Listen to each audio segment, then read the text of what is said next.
இன்னைக்கு வந்து சண்டே ஸ்பெஷலாக அம்மா ஏதோ ஸ்வீட் செய்கிறாங்களாம். அம்மா என்னம்மா ஸ்வீட் செய்கிறீங்க? இன்னைக்கு வந்து ரம்ஜான் ஸ்பெஷல் வட்லாம் செய்ய போகிறோம். எங்கள் அம்மா எங்களுக்கு செஞ்சு தருவாங்க. இப்போ நான் வந்து அரிக்கி பிடிக்குமா, அதனால் அரிக்கி செஞ்சு கொடுக்க போகிறோம். அதுக்கு என்னென்ன பொருள் வேணும்னு பார்ப்போம். ஃபஸ்ட்டு முட்டை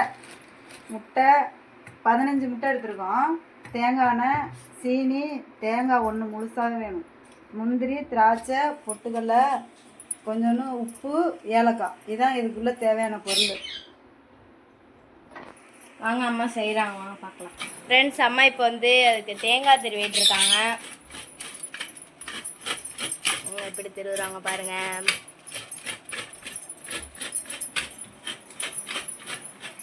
இருக்காங்க பாருங்க. இவளை வெளில வருவாளாம், உயின்னு கத்திட்டே கிடந்தா, கத்திட்டு வந்து வெளில வச்சுருக்கோம் பாருங்க அவளை. சரி, அம்மா கிச்சனில் என்ன பண்ணுறான்னு வாங்க பார்க்கலாம். ஃப்ரெண்ட்ஸ், அம்மா தேங்காய் திருவி முடிச்சிட்டாங்க. அடுத்து என்ன பண்ணுறாங்க? அம்மா அடுத்து என்ன பண்ணுற பாருங்க. மிக்சியில் போட்டு கொஞ்சம் அரைச்சி தேங்காய் பால் பிழியணும். கட்டியாக பிழிஞ்சிக்கணும், தண்ணி நிறையா ஊற்றக்கூடாது. புளிய போடலாமாம்மா. மிக்சியில் ஃபஸ்ட்டு அரைக்கணுமா? கொஞ்சமாக தண்ணி ஊற்றி இல்லை ஒரு தேங்காயும் திருவிட்டீங்களா? ஒரு தேங்காய் ஃபுல்லாக போட்டால் தான் சட்டியாக பால் அவங்க அரைக்கிறாங்க.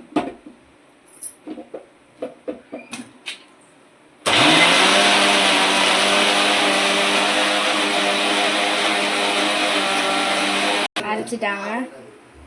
இப்படி கொஞ்சம் அரைச்சி எடுத்துட்டு இப்படி புழிஞ்சி இப்படி கட்டியாக இப்படி பால் எடுக்கணும்.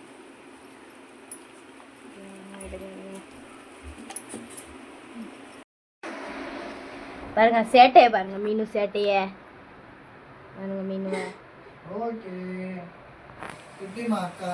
கோவம் வருது பாருங்க. மீனுவை செல்லை பார்த்துட்டு வராலாம். மீனுவா செல்ல வச்சுட்டு கூப்பிடுங்க. மீனுந்தா பா பா பா. அப்போ இன்னும் செல்லம் சொல்லிவிட்டாங்க. ஆனால் எங்கள் கிளியை பூண்டை விட்டு வெளியே வரணும்னா இங்கே பாருங்கள், ஒரு செல்லை காட்டினா எங்கள் கிளியை வந்துடும் வெளியில் வரணும். இங்கே பாருங்க, இப்போ எப்படி செல்லு பாப்பான்னு மட்டும் பாருங்க.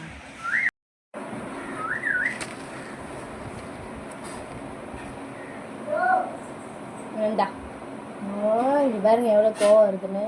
முத்தம் கொடுங்க. சட்டியை வச்சு இந்த நம்ம அதெல்லாம் அரைச்சி ஊற்றுறதுக்கு இந்த சட்டியை வச்சு தேங்காய் எண்ணெய் ஊற்றி கொஞ்சம் சூடாக்கி வச்சுக்கோங்க.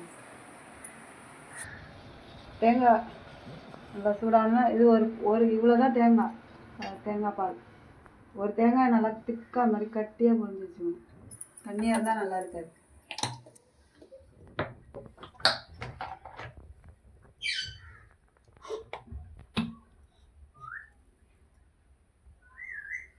தேங்காய் எண்ணெய் ஊற்றி நல்லா சூடு பண்ணி வச்சுக்கணும் சட்டியில். அடுத்து முட்டையை உடச்சி ஊற்றுறாங்க. ஒரு ஜாருக்கு எத்தனை பத்துதா அத்தனை போட்டு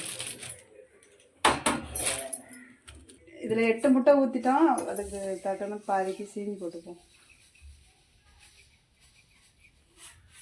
இப்போ இதை மிக்சியில் போட்டு அரைச்சிப்போம்.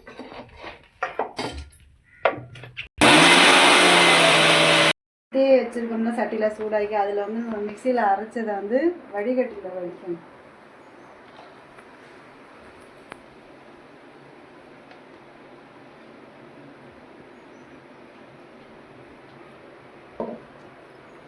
வடிகட்டா இருக்கும், அதெல்லாம் வந்து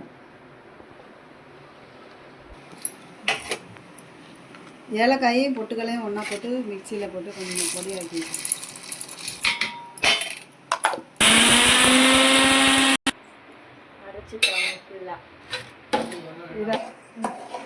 இதில் வந்து முட்டையை ஊற்றணும்ல, அதிலே தேங்காய் பாலையும் ஊற்றிக்கணும். தேங்காய் பால், கொஞ்சோண்டு உப்பு.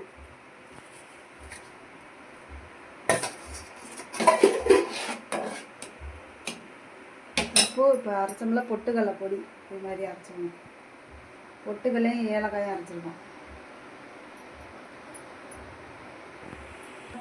பொட்டுக்கடலை பொடி போட்டுக்கணும், நல்லா கிண்டிக்கணும். ஃப்ரெண்ட்ஸ், கரண்ட் போயிட்டு எங்கே பாருங்கள் மீன் எப்படி துவைக்கிறாங்க பாருங்கள். மீனுவா வெளில வந்துட்டா. கிச்சனில் சார்ஜ் இருக்கிறதுனால அம்மா சமைச்சிட்டு இருக்காங்க. நம்ம வடிகட்டிட்டாங்க. பொட்டுக்கடலை போட்டோம்ல, நல்லதெல்லாம் வடிகட்டி எடுத்தோம். இதில் ஊற்றும்.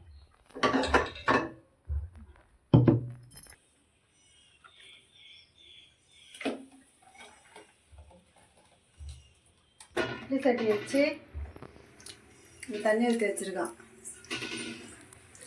அப்படியே போகும் உள்ள போயிடும் சட்டி. இப்போ நல்லா சூடாகணும்னா சூடாகிறதுக்கு முன்னாடியே நம்ம வச்சுருவோம்.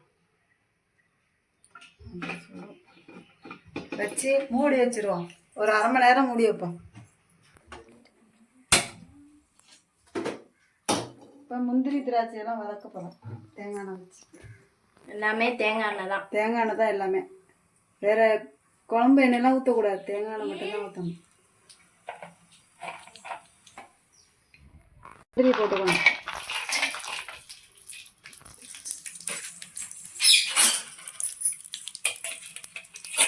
முந்திரியை கொஞ்சம் வறுத்தாங்கன்னா அப்புறம் திராட்சை போட்டுக்கலாம். கொஞ்சம் இப்படி முந்திரி லேசாக கலர் வந்தோன்னா திராட்சையை போட்டுட்டு லோ பண்ணிக்கிட்டு கொஞ்சம் வறுத்தாங்க.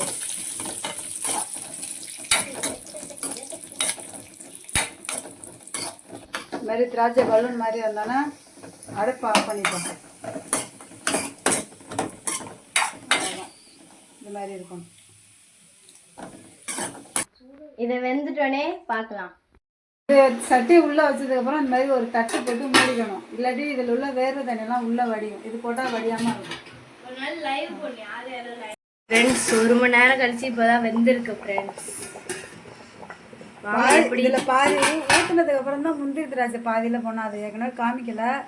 அதான் சொல்கிறோம். இப்போ பாதியிலே வெந்துருச்சான்னு பார்ப்போம். ஒட்டாமல் வந்திருக்கா? அதான் நல்லா வெந்துருச்சு. இனிமேல் சாப்பிட்டு பார்ப்போம். வாங்க எப்படி இருக்குன்னு சாப்பிட்டு பார்த்துக்கலாம். ஃப்ரெண்ட்ஸ் இப்போ அம்மா வந்து ஒரு ஸ்வீட் செஞ்சாங்கல்ல, அது பேர் வட்டலாப்போ. அதை நம்ம எப்படி இருக்குன்னு இப்போ சாப்பிட்டு பார்க்கலாம்.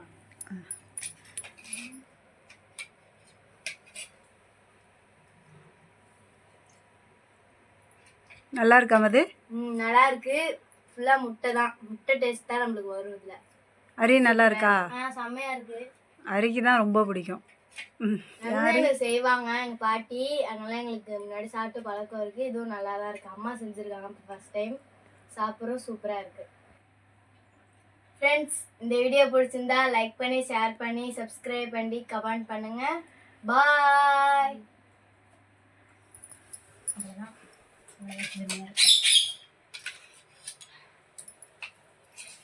கறி எப்படி சாப்பிட்றான் பாருங்க. வயிறு ஃபுல்லாக சாப்பிடுவான். எங்கள் அம்மா செஞ்சது இருந்தால் வயிறு ஃபுல்லாக சாப்பிடுவான். ஹலோ, அதான் எங்கள் அம்மா வந்து நாங்கள் செஞ்ச வட்டலா பார்த்தா சாப்பிட்டு பார்த்துட்டு எப்படி இருக்குன்னு சொல்ல போகிறாங்க. பார்ப்போம். அவங்க செஞ்ச மாதிரி இருக்குதா என்னன்னு கேட்போம். அம்மா நீ சாப்பிட்டுட்டு சொல்லுமா, அதே டேஸ்ட் இருக்கான்னு சொல்லணும். என்ன குறை இருக்குன்னு கரெக்டாக சொல்லணும். அரியெல்லாம் சாப்பிட்டுட்டு நல்லா இருக்குன்னு சொல்லிட்டோம். நல்லா இருக்கு. சரி நல்லா இருக்குன்னு சொல்லிட்டாங்க. சூப்பராக இருக்கும்.